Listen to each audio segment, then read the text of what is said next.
Di ba hindi natuloy yung Korea? May magandang balita.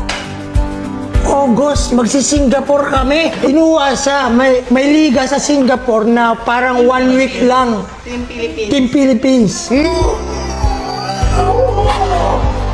Nung nakaraan lang ay durug na durug etong si JM nang hindi matanggap sa Korea. May iba palang plano ang Panginoon. Team Philippines ipapadala sa Singapore. Napakasarap magpuri sa Panginoon na magkakasama. Kaya wag na natin patagalin to. Meron akong gustong i-share sa inyo. Ito ay mensahe para sa mga taong nagsasabing tumanggap na sila sa Panginoon. Para sa mga taong nagsasabing sumusunod at nabubuhay na sila para sa Diyos. Sabi sa Romans 6 verse 6, alam natin na ang dati nating pagkatao ay ipinako na sa krus kasama ni Kristo para mamatay. Kaya hindi na tayo dapat alipin pa ng kasalanan. Sabi dito, ang totoong tumanggap sa Panginoon ay hindi na alipin pa ng kasalanan. Na hindi ka na komportable sa kasalanan sa paligid mo. Na hindi ka na makikisama sa mga barkada mong puro kalokohan. Hindi dahil galit ka sa kanila, pero dahil mas mahalaga na sa'yo ang relasyon mo sa Panginoon. Sinabi din dito na namatay na yung dati mong pagkatao, yung makasalanang buhay mo. At ngayong nakay Kristo ka na, dapat kaya mo na silang i-let go. Dahil hindi maaaring nasa Panginoon ka at the same time nasa mundo ka. Hindi mo magagampanan ang pagiging anak ng Diyos kung hinahabol mo ang mga bagay ng mundo. Hindi ka na dapat alipin pa ng kasalanan. At kung komportable ka pa rin sa mga yon, ipagdasal mo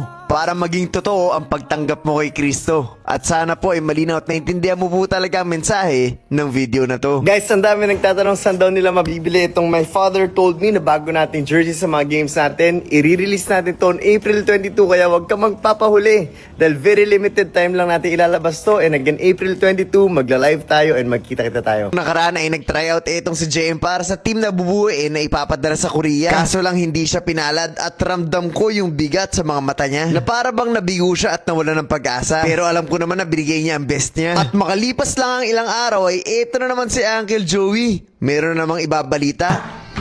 Sabihin na natin. Ano? Ay, good. Kaya sabihin kami. Ano ba? Mamaya, antayin natin yung siguro. Mamaya, antayan ta si Coach. Ay, may mga pormahan ko pare. Oo.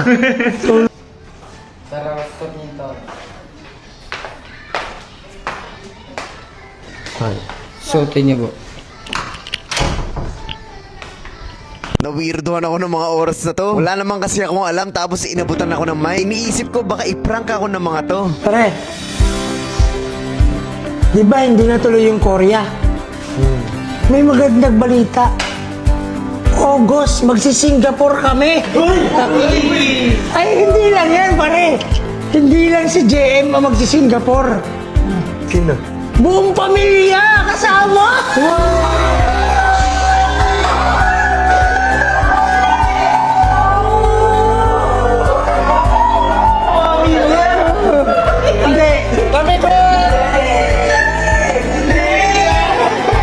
Family tayo, family tayo.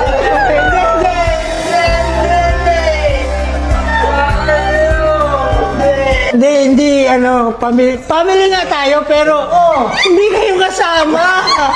Hindi pa hindi. Teka lang, linawin mo muna. Ano gawin sa Singapore? Kinuwasa, may liga sa Singapore na parang 1 week lang. Team Philippines.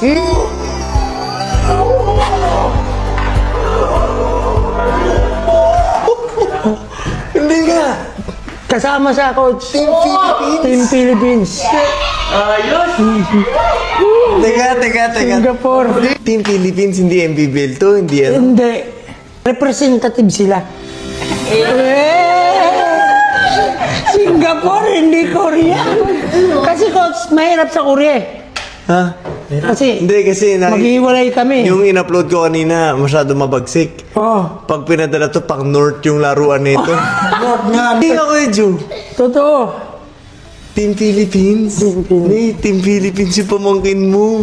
Paano pala yung nagtuturo? Di kasama? Hindi. Baka pwede sumama yung mobs dyan.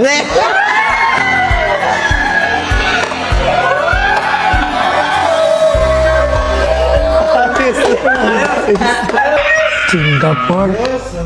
Praise God. Praise the Lord. So, congratulations kay Jem and praise the Lord dahil meron ibang plano ng Panginoon and sa August, Represent ni na JM ang Pilipinas sa Singapore. Kasama ang buong pamilya at kami yun. Ay, hindi, matulog ka na, hindi ka kasama. Kaya mo bang isigaw si Jesus Christ doon? Amen! Hindi ko alam English. Hindi English. Kahit hindi English.